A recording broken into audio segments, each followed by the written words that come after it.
¿Qué tal amigos? ¿Cómo están? Gracias por estar aquí presente en este canal. Tenemos en este momento una información de última hora.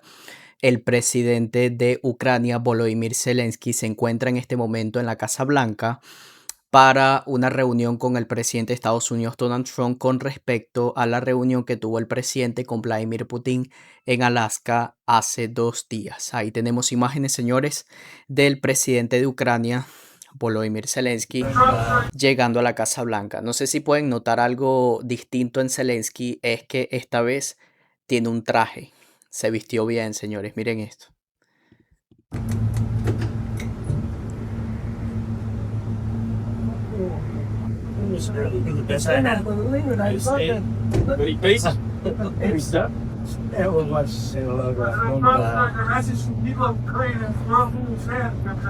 We love them.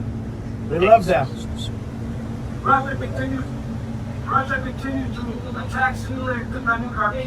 Thank you very much, everybody.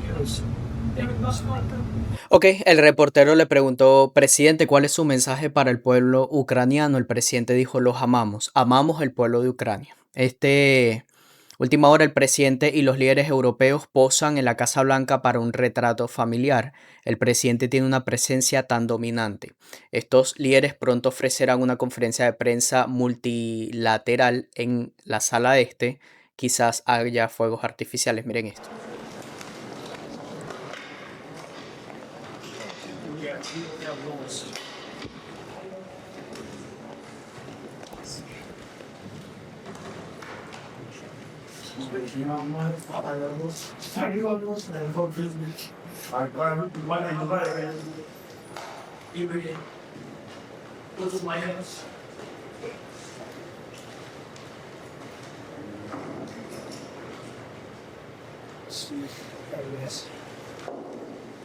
It was not a good day. That was not a great day. Celebration.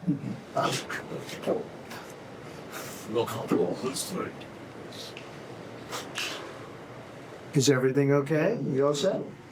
Thank you very much. Thank you very much. Appreciate it. All right, so Sí, amigos, antes de dirigirnos a la reunión multilateral con líderes europeos en la sala este de la Casa Blanca, tenemos aquí una imagen del presidente junto con Volodymyr Zelensky en la oficina oval, donde tenemos un mapa del país de Ucrania. Probablemente el presidente le esté explicando al presidente de Estados Unidos con el tema de los frentes de guerra. Entonces, señores, el presidente Donald Trump quiere la paz para Ucrania, quiere la paz para el mundo. Y, señores, quiero hacerte una pregunta. ¿Crees que el presidente se merece el premio Nobel de la Paz? Inclusive, Hillary Clinton dijo que si Donald Trump termina con esta guerra, ella misma votaría por él. ¿Ok? Estas son imágenes de los líderes europeos entrando al ala oeste para reunirse con Zelensky y en apoyo, señores, al país de Ucrania. Miren esto. Tenemos a Ursula von der Leyen, tenemos a la ministra de Italia, el presidente de Francia, tenemos al canciller de Alemania, Finlandia y el primer ministro de el Reino Unido. El presidente dice lo siguiente: Putin aceptó que Rusia aceptaría garantías de seguridad para Ucrania. Y este es uno de los puntos claves que debemos considerar. El presidente dice que Putin está de acuerdo en acabar de una vez por todas esta guerra. Ahora bien, un reportero le dijo lo siguiente a Zelensky: te ves fabuloso con ese traje. El presidente le dijo: este fue el mismo reportero que te atacó la última vez. Y Zelensky le dijo: lo recuerdo, él lleva el mismo traje. Yo me cambié el traje, tú no. President Zelensky, you look fabulous in that suit. I said the same. Yeah, you look good. I said the same thing. Yeah, look That good. I said the one that attacked you last time. See, now I remember. I apologize to you. You look wonderful. No, my first question for you, President Zelensky. And in the same suit. I changed you are not. Zelensky le dice: bueno, yo me cambié el traje, tú todavía tienes el mismo traje. Ahora, Vamos a hacer la traducción en español. La gente le dice, usa un traje. Ahora, vamos a hacer la traducción en español de esta entrevista con la conferencia de prensa entre el presidente y el presidente de Ucrania, Zelensky, en la oficina oval. Los subtítulos estarán en la pantalla. Quiero que le presten mucha atención porque lo que dice el presidente Donald Trump me parece muy interesante. Comencemos. Well, thank you very much. It's an honor to have the president of Ukraine with us. We've had a lot of good discussions, a lot of good talks, and I think progress is being made, very, very substantial progress in many ways. We had a good meeting, as you know, just a short while ago with the president of Russia, and I think there's a possibility that something could come out of it, and today's meeting is very important. We have, I guess, the seven very powerful leaders from Europe, and we're going to be meeting with them right after this meeting, and thank you very much for being here. Thank you so much, Mr. President. If I can, first of all, thank Please. you for invitation and thank you very much for your efforts, personal efforts to stop killings and stop this war. Thank you. And using this opportunity, many thanks to your wife, First Lady of the United States. She sent a letter to Putin about our children, abducted children, and my wife, she, First Lady of Ukraine, she gave the letter. It's not to you, to your wife. Oh, I want it. Yeah. So we're saying this sensitive topic, yeah. Yes, please. And thanks to our partners and that you supported this format that after our meeting we can have leaders who are around us, UK, France, Germany, Italy, Finland, EU, NATO, I mean all partners around Ukraine supporting us. Thanks them and thank you very much for invitation. Thank you very much for being here. President Trump. Do you think it's fair? Yes, Peter, go ahead. Thank you, President Trump. So, President Zelensky, you say in a post on X today, Russia must end this war, which it itself started. President Trump, you say President Zelensky of Ukraine can end the war with Russia almost immediately if he wants to, which is it? No, I think that's true. I think we're going to have a meeting. I think if everything works out well today, we'll have a trilat. And I think there will be a reasonable chance of ending the war when we do that. And is this the end of the road for American support for Ukraine? Is today's meeting deal or no deal? I can never say that. It's never the end of the road. People are being killed and we want to stop that. So I would not say it's the end of the road. No, I think we have a good chance of doing it. It's been almost 4 years now that a lot of people were killed last week. A lot of people last week. I mean, millions of people killed, but a lot of people last week for whatever reason. A big number, a lot of soldiers, on both sides. And I know the president, I know myself, and I believe Vladimir Putin wants to see it ended. And as you met with Putin on Friday, today you've got President Zelensky here. As you listen to Russia and Ukraine, which side has the better cards? Right Well, I now? don't want to say that. I'm just here to be, look, this isn't my war. This is Joe Biden's war. He's the one that had a lot to do with this happening, and we want to get it ended. And we want it to end good for everybody. We want it to end good. The people of Ukraine have suffered incredibly. And to that point, President Zelensky, are you prepared to keep sending Ukrainian troops to their deaths for another couple years, or are you going to agree to redraw the maps? Thank you for your question. So, first of all, we live under each day attacks. You know that today have been a lot of attacks and a lot of wounded people, and the child was dead, small one year and a half. So we need to stop this war, to stop Russia, and we need support American and European partners. And we will do our best for this. So, and I think we show that we are strong people, and we supported the idea of the United States, personally of President Trump, to stop this war, to make a diplomatic way of finishing this war. And we are ready for trilateral, as President said. This is a good signal about trilateral. I think this is very good. Thank you. Mr. President,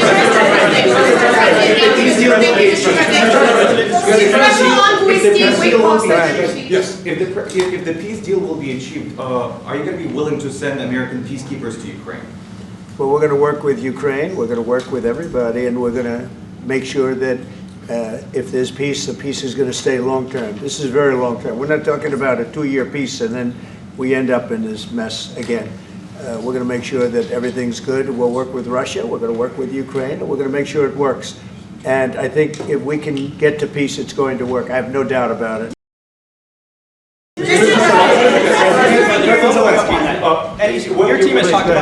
Your team has talked about security guarantees. Could that involve U.S. troops? Would you roll that out in the future? We'll let you know that maybe later today. We're meeting with 7 great leaders of great countries also, and we'll be talking about that. They'll all be involved, but there'll be a lot of help. When it comes to security, there's going to be a lot of help. It's going to be good. They are first line of defense because they're there. They're Europe. But we're going to help them out also. We'll be involved. Mr. President, Vladimir Putin mentioned that the war will not end without addressing the root causes of this war. Have you had an understanding what are the root causes of this war? Well, look, the war is going to end. When it ends, I can't tell you, but the war is going to end, and this gentleman wants it to end, and Vladimir Putin wants it to end. I think the whole world is tired of it, and we're going to get it ended. It was, I've done 6 wars. I've ended 6 wars, and I thought this maybe would be the easiest one, and it's not the easiest one. It's a tough one. A lot of reasons for it, and they'll be talking about it for a long time. But they'll be talking about the others. Look, India, Pakistan. We're talking about big places. When you look at, you just take a look at some of these wars. You go to Africa and take a look at that. Rwanda and the Congo, Republic of the Congo. That's been going on for 31 years. And so we've done a total of 6, and we really have 6, not including the fact that we obliterated, and it turned out to be a total obliteration, the nuclear, as you said, the future nuclear capability of Iran. And this one, I think we're going to get solved also. I feel confident we're going to get it solved. Thank you, Mr. President. Can you tell us about your conversations with European leaders and what they need to see to support an end to the war? Yeah, well, we're going to be meeting with a great representative group and 7 very powerful, very big countries, and great people, all friends of mine and friends of yours. And we're going to have some suggestions made. They want to see peace. They would like to see peace. President You said last in the red. In the red. President Trump, do you think it's fair to for Ukraine and for Russia to achieve a lasting and durable peace if Ukraine cedes its territories that Russia hasn't yet conquered?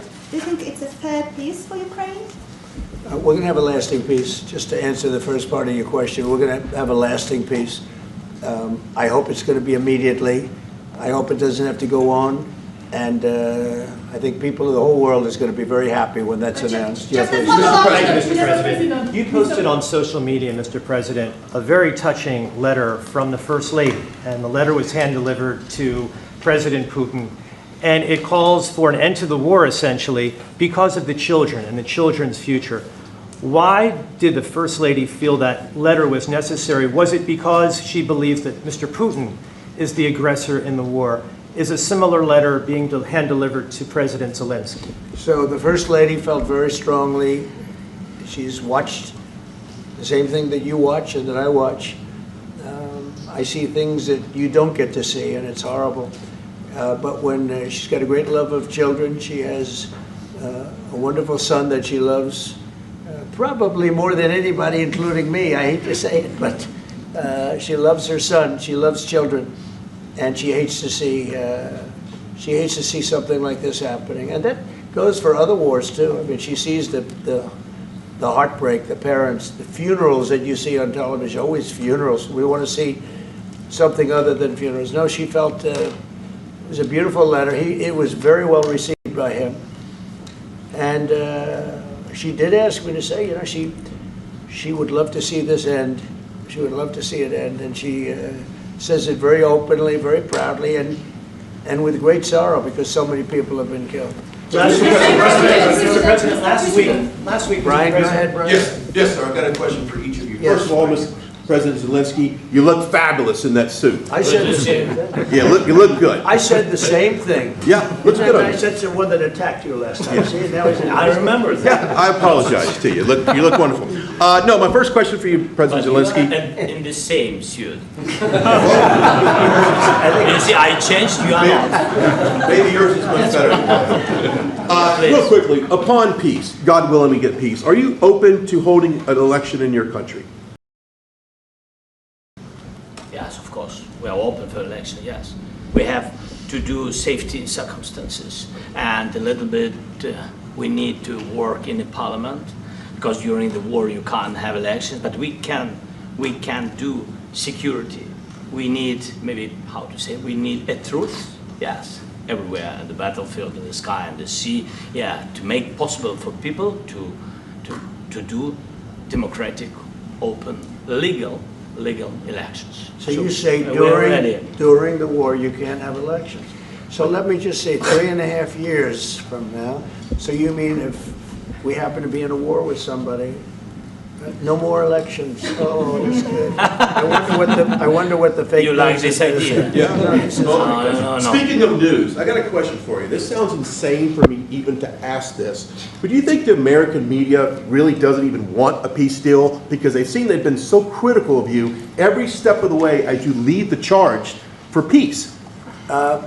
It's an amazing phenomenon. I said that if in the settlement you got Moscow, St. Petersburg, and thousands of miles around them, they would say, I made a bad deal. The level of hatred and animosity is incredible. Not with all. I mean, we have great people up here. We also have terrible people up there that I think are told what to say.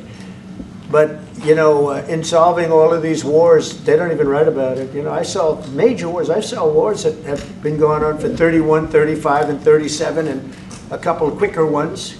One that was going to go into a full-blown deal very quickly. You know what the one I'm talking about. It was a big one.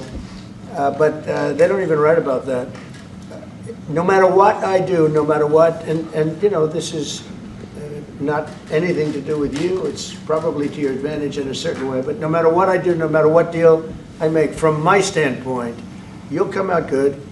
Maybe President Putin will come out good. But they'll say, Trump was absolutely horrible. It's just that, and I've lived with that for a long time. I've lived with it since just before the first election. I used to get great publicity. Now I get the worst publicity anyone's ever gotten in office, but I won in a landslide, so that people understand. They're the only ones that count, ultimately. But I've also had great reporters. I've had journalists that are very good. But it's very sad when you do the right thing. As an example, they said, because of the fact that Vladimir Putin came to American soil, this was a tremendous defeat for Donald Trump. No, it was really wonderful that he did it. It was a hard thing for him to do, to be honest with you. It was the opposite of what they said, but they said it. Now, if he didn't come, they'd say that was also bad for Trump. You know, there's no way. And there's just a great dishonesty of the press, and I think that's why it's lost its credibility. You know, its credibility is at an all-time low.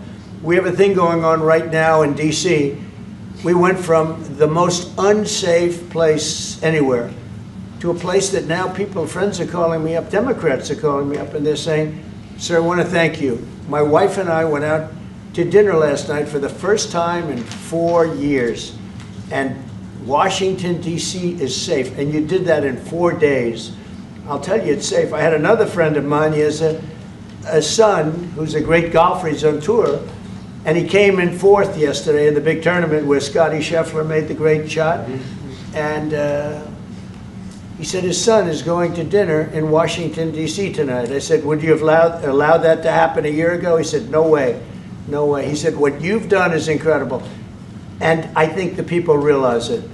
But the press says, he's a dictator, he's trying to take over. No, all I want is security for our people. But people that haven't gone out to dinner in Washington, D.C. in 2 years are going out to dinner, and the restaurants the last 2 days were busier than they've been in a long time. Sir, Thank I you. walked around yesterday with MTG. If you could walk around with DC with MTG and not be attacked, this city is safe. Yeah, it's Thank you, Mr. President. Last week, you warned of what you called severe consequences if a 30-day ceasefire or any type of ceasefire were not agreed to by Russia. Will there be severe consequences? Does that change because of I your don't meeting think you with need a President Putin? ceasefire. You know, if you look at the 6 deals that I settled this year, they were all at war. I didn't do any ceasefires. And I know that it might be good to have, but I can also understand strategically why, well, you know, one country or the other wouldn't want it. You have a ceasefire and they rebuild and rebuild and rebuild, and, you know, maybe they don't want that. But if you look at the 6 deals that we made peace and you know, long-term, long-running wars, I didn't do any ceasefires. Would I like the concept, you know, I like the concept of a ceasefire for one reason, because you'd stop killing people immediately, as opposed to in 2 weeks or 1 week or whatever it takes. But we can work a deal where we're working on a peace deal while they're fighting. They have to fight. I wish they could stop. I'd like them to stop. But strategically, that could be a disadvantage for one side or the other. But all of these deals I made without even the mention of the words ceasefire. President Zelensky, are you Can disappointed you that there's no explain the ceasefire? decision to offer Ukraine Article 5-like security guarantees, but stop short of pushing for their full membership? Yeah, well, we haven't done anything on that yet. If you look back and you go back long before President Putin, it was always a statement that they would never allow Ukraine into NATO. So that was a statement that was made, but we haven't discussed any of that yet. We're going to be discussing it today. But we will give them very good protection, very good security. That's part of it. And the people that are waiting for us, they are, I think they're very like-minded. They want to help out all. Thank you, President. Thank you, President Trump. Are you disappointed there's no The United ceasefire, Mr. States, President? the United States has already given hundreds of billions of dollars to this war effort in Ukraine. At best, it is a stalemate, and the killing continues. So, President Trump, how much more is the United States willing to give Ukraine? And President Zelensky, how much more do you want? Well, I'll start off just by saying we're not giving anything now. We're selling weapons. This is something before, I guess the number is well over $300 billion. That was under Joe Biden, a corrupt politician, not a smart man, never was. By the way, go back 40 years, he was not a smart man 40 years ago either, but now he's in particular bad. This was done by a corrupt administration that shouldn't have been in, and frankly, if the right results of the election were given, if I were president, this war would have never taken place, and he would have been very happy, because he would have liked to have seen. I mean, they went through hell. He went through hell. This war would have never happened, and the people that were killed, a couple of million people, a lot of people with soldiers and everything else, and the people that have been displaced and forced into other areas and other countries because of what's happened, none of that would have happened. And I'm just saying that he was a horrible president, whether it was the borders or this, he was just a horrible, corrupt president. Mr. President, you want to answer? I can. Thank you so much. So first of all, we have possibility now to buy weapon from the United States. We are thankful for this program and this opportunity. We are thankful for Europe. They pay for this, and through NATO program, for example, Pearl and etc. We have some programs where we can have some money to finance this, and this is a part. I think it's not a part for the war and to defend us. It also will be a part for security guarantees, to strengthen our army, to rearm Ukrainian army. This is very, very important. And it depends how much money we need to rearm. For example, the question of air defense, we spoke about it with President Trump, and I'm happy that we have now bilateral decisions and we work on it with production, American production. Nobody in Europe has so many air defense like Patriots, for example. We need it very much, and this is also about defending. President, can I ask a I think the good news, we make the best military equipment in the world by far. You mentioned the Patriots. How good are they? Systems. We have systems, they're literally 100% foolproof, and it's really like shooting two bullets, two bullets hitting each other in the air in a space like this. The chances, 100%, it's 99 to 100%. So we sell the equipment to NATO, and NATO does what, I don't know what the arrangement is that you have with, but I know that they want you to have the equipment. And we're getting the best equipment in the world, but they pay us for the equipment. Under Biden, it was just crazy what was going on. I believe the number is over 300. I think it could be $350 billion worth of equipment and money and everything else. And we've made more progress in settling this war in the last 2 months than they made in 4 years. This should have been settled a long time ago, but it should have never happened. Yeah, please. Real quickly, you pushed out on social media. All right, Brian, go first. You pushed out on social media about doing away with mail-in ballots and potentially electronic voting machines. Can you expand on that and how important Well, that's a very off-topic, just really quickly. Mail-in ballots are corrupt. Mail-in ballots, you can never have a real democracy with mail-in ballots. And we, as a Republican Party, are going to do everything possible that we get rid of mail-in ballots. We're going to start with an executive order that's being written right now by the best lawyers in the country to end mail-in ballots because they're corrupt. And you know that we're the only country in the world, I believe, I may be wrong, but just about the only country in the world that uses them because of what's happened. Massive fraud all over the place. The other thing we want change are the machines. For all of the money they spend, it's approximately 10 times more expensive than paper ballots. And paper ballots are very sophisticated with the watermark paper and everything else. We would get secure elections. We'd get much faster results. The machines, I mean, they say we're going to have the results in 2 weeks. With paper ballots, you have the results that night. Most people, but most people, many countries use paper ballots. It's the most secure form. So between paper ballots, very, very important, paper ballots, and I think maybe even more important, the mail-in voting. We're going to end mail-in voting. It's a fraud. If you have mail-in vote, even Jimmy Carter with this commission, they set it up.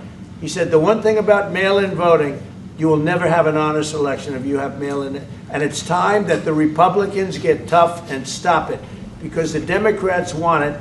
It's the only way they can get elected. Because with men and women's sports and with transgender for everybody and open borders and all of the horrible things, and now the new thing is they love crime. They're fighting me on the fact that I've made Washington, D.C. safe. We're not going to get mugged, beaten up, or killed like all the people you've been watching get so badly hurt. I'm glad, I hate to take your time with this, but I'm glad you asked me that question. Sorry. We're going to stop mail-in ballots because it's corrupt.